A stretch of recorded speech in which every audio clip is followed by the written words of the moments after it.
So, hello everyone, welcome back to my channel. I hope you all are good. और अपनी CTET की not even CTET और अपनी सारे कॉम्पिटिटिव एग्जाम्स की जो भी कंपटीशन में आप बैठने वाले हैं उसकी तैयारी बहुत अच्छे से कर रहे होगे। ठीक है, आज हम जीन पियाजे की कॉग्निटिव डेवलपमेंट थ्योरी का पार्ट 3 करने वाले हैं। This is the part 3 of Jean पियाजे कॉग्निटिव डेवलपमेंट थ्योरी और इस थ्योरी का लास्ट पार्ट रहने वाला है ये। आज हम इस पूरी थ्योरी को पैकअप कर देंगे, कंप्लीट कर देंगे बहुत ही अच्छी एक्सप्लेनेशन के साथ। ठीक है, और हिंदी और इंग्लिश में दोनों लैंग्वेजेस में ये वीडियो रहने वाली है। आप जानते ही हैं दोनों लैंग्वेजेस में हम पढ़ते हैं। ठीक है, तो बिना टाइम वेस्ट करे वीडियो को स्टार्ट करते हैं। और वीडियो स्टार्ट करने से पहले आपको इस चैनल का रिचुअल फॉलो करना है। चैनल को सब्सक्राइब करके बेल आइकन को प्रेस करना है। ठीक है, तो चलो वीडियो को स्टार्ट करते हैं। लास्ट क्लास में हम प्री ऑपरेशनल थ्योरी तक पढ़ चुके थे। आज की वीडियो में हमें स्टार्ट करना है जो है हमारी stage 3, that is concrete operational stage. मैंने आपको शॉर्ट ट्रिक बताई थी। शॉर्ट वीडियो में मैंने शॉर्ट ट्रिक अपलोड की है इन स्टेजेस को सीरियल वाइज याद रखने की, जो है SPCF। ठीक है, अगर आपने वो शॉर्ट वीडियो नहीं देखी है तो जाकर जरूर देखना। वो ट्रिक है सारे स्टेजेस को सीरियल वाइज याद रखने की। S for sensory motor, P for pre operational, C for concrete operational and F for formal operational. S और P हम कंप्लीट कर चुके हैं। आज की वीडियो में हमें कंक्रीट ऑपरेशनल और फॉर्मल ऑपरेशनल को पढ़ना है, समझना है। ठीक है, देखो ये स्टेज जो है वो 7 से 11 ईयर्स तक के बच्चों की होती है अकॉर्डिंग टू प्याजे। ये कंक्रीट ऑपरेशनल स्टेज जो है वो 7 से 11 ईयर्स के बच्चों तक की है। ये स्कूल एज होती है, बच्चा इसमें स्कूल एज में होता है, मींस स्कूल में बच्चा होता है। ठीक है, अब यहाँ पे बात की है लॉजिक की। देखो, logic begins about concrete things. Concrete things का मतलब क्या है यहाँ पे? वो ऑब्जेक्ट्स वो ऑब्जेक्ट्स जिनको हम टच करके फील कर सकते हैं। मींस जैसे देखो, मेरे पास ये मोबाइल फोन है।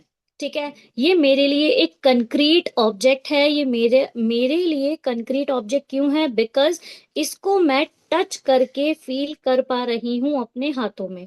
ठीक है, this is concrete object for me. समझ आया?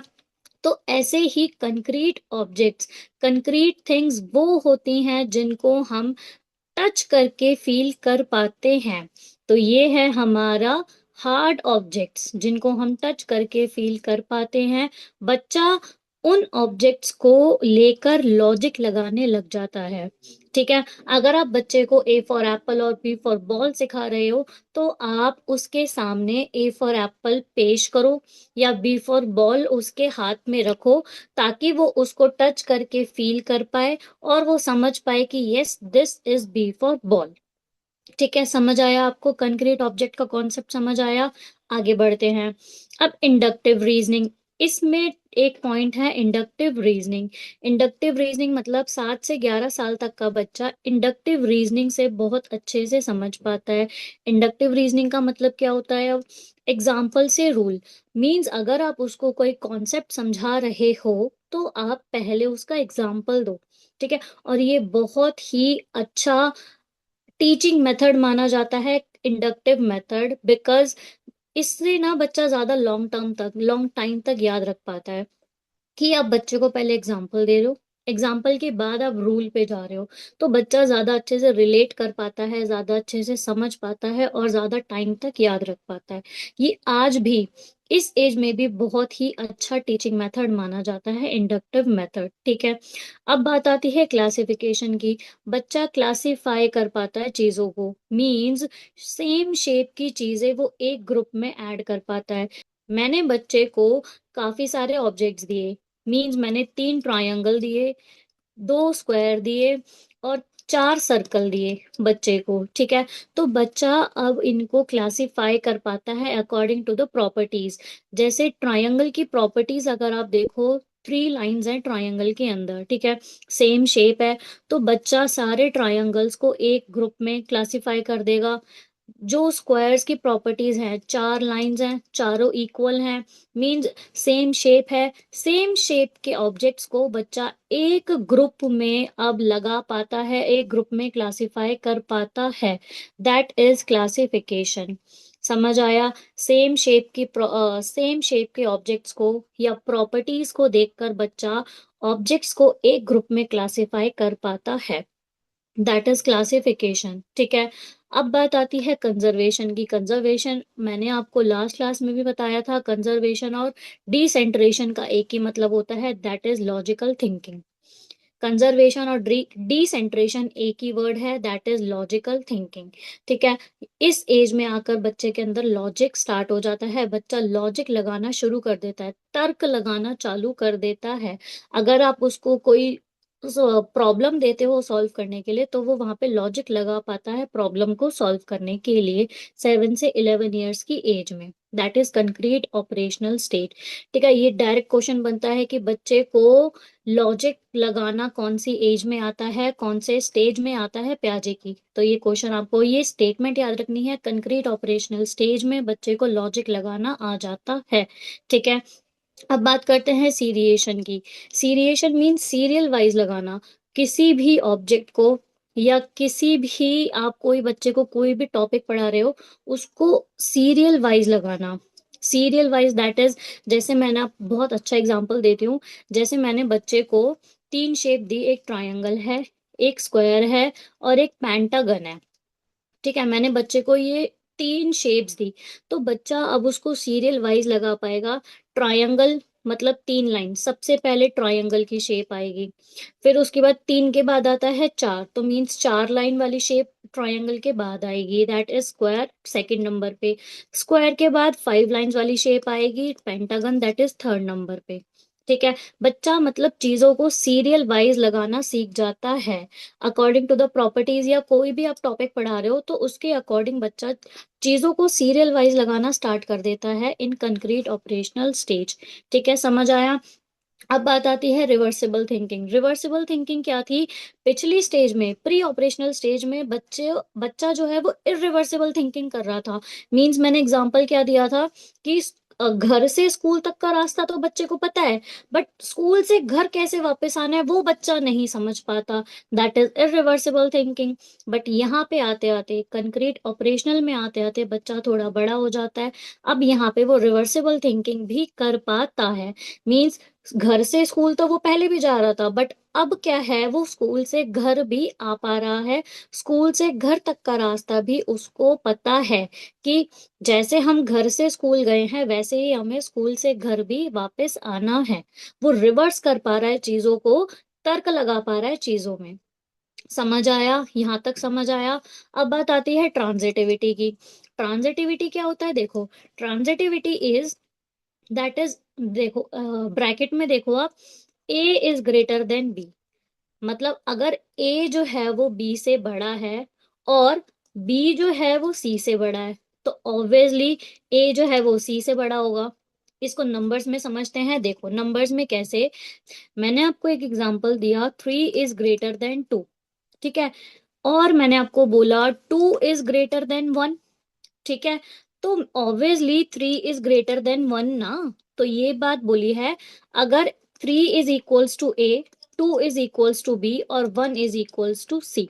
ठीक है। अगर ए जो है वो बी से बड़ा है, और बी जो है वो सी से बड़ा है, तो ऑब्वियसली ए जो है वो सी से बड़ा होगा। समझ आया? आई होप आपको समझ आया होगा नंबर्स के थ्रू। इस टॉपिक को हम बोलते हैं ट्रांजिटिविटी। ठीक है। ये पूरी स्लाइड थी इंग्लिश में, आपको हिंदी में भी स्लाइड दिखा देती हूँ, हिंदी वालों को टेंशन लेने की जरूरत बिल्कुल नहीं है। देखो,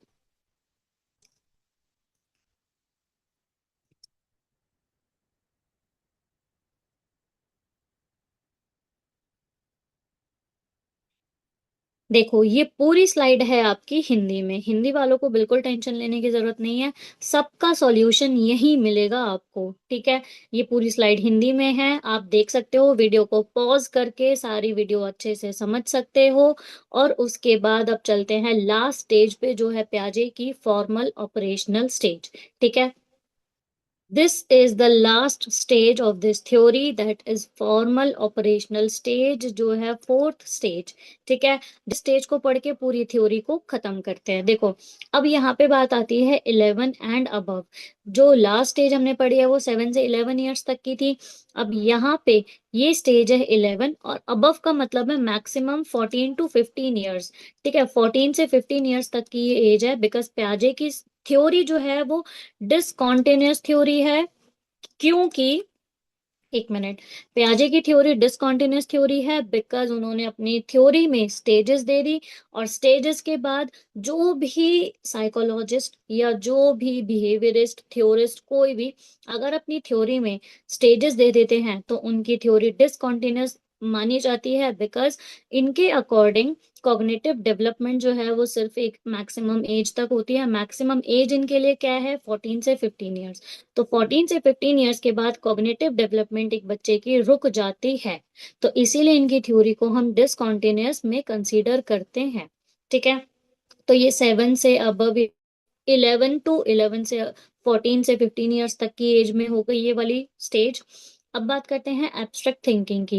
एब्स्ट्रैक्ट थिंकिंग क्या है, इमेजिनेशन, आइडियाज। देखो, अभी लास्ट स्टेज में हमने पढ़ा कंक्रीट थिंकिंग, बच्चा कंक्रीट थिंकिंग करता है। मीन्स अगर आप उसको ए फॉर एप्पल और बी फॉर बॉल पढ़ा रहे हो तो आपको उसके हाथ में रखना पड़ेगा ए फॉर एप्पल और B for ball. Concrete objects, hard objects रखने पड़ेंगे उसके हाथ में, तभी वो अच्छे से रिलेट कर पाएगा, अच्छे से समझ पाएगा। ठीक है, अब यहाँ पे फॉर्मल ऑपरेशनल में आते आते बच्चा बड़ा हो गया, तो अब यहाँ पे वो एब्स्ट्रैक्ट थिंकिंग कर पा रहा है। मीन्स अगर आप उसको ए फॉर एप्पल और बी फॉर बॉल पढ़ा रहे हो तो आपको उसके हाथ में एप्पल लाके नहीं रखना पड़ेगा, बॉल लाकर नहीं रखनी पड़ेगी। अब क्या है, अब वो इमेजिनेशन करके समझ पा रहा है चीजों को, तो उसके माइंड में एक इमेज बन पा रही है। अगर आप उसको ए फॉर एप्पल पढ़ा रहे हो ना, तो उसके माइंड में एप्पल की इमेज बन पा रही है, that is abstract thinking. Imagination वो कर पा रहा है कोई भी ऑब्जेक्ट से रिलेटेड। ठीक है, इसको बोलते हैं एब्स्ट्रैक्ट थिंकिंग। अब क्या है, हाइपोथेटिक डिडक्टिव रीजनिंग।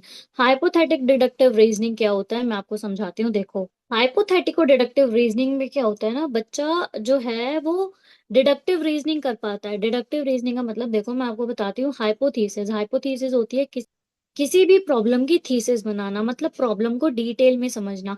इसके कुछ स्टेप्स होते हैं। इसके स्टेप्स क्या होते हैं, सबसे पहले बच्चा प्रॉब्लम को आइडेंटिफाई करता है। ठीक है, सबसे पहले आइडेंटिफाई करेगा प्रॉब्लम को कि प्रॉब्लम है कहाँ और क्या प्रॉब्लम है।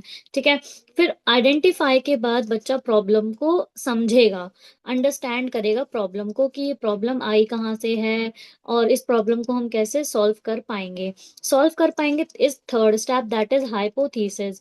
हाइपोथेसिस बनाएगा बच्चा उस प्रॉब्लम से रिलेटेड कि हम कैसे उस प्रॉब्लम को सॉल्व कर सकते हैं, स्टेप बाय स्टेप सारी चीजों को देखेगा।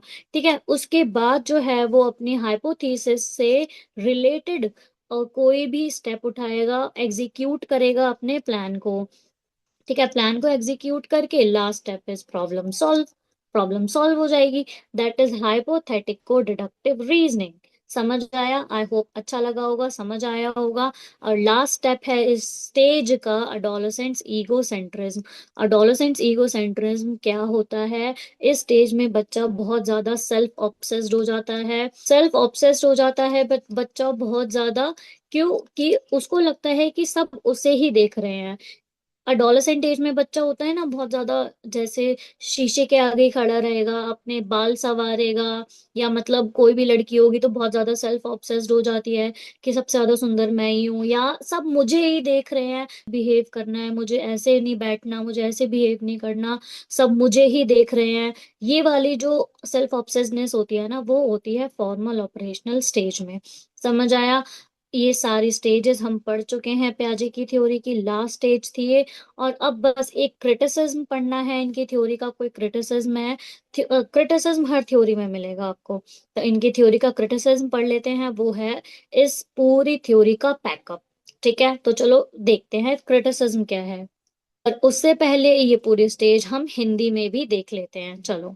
ये पूरी स्लाइड हिंदी वालों के लिए है, that is formal operational stage, औपचारिक परिचालन चरण। ठीक है, ये हिंदी वालों के लिए पूरी स्लाइड मैंने बना दी है, आप देख सकते हो वीडियो पॉज करके, फिर आप समझ भी सकते हो अच्छे से। ठीक है, अब चलते हैं क्रिटिसिज्म पे।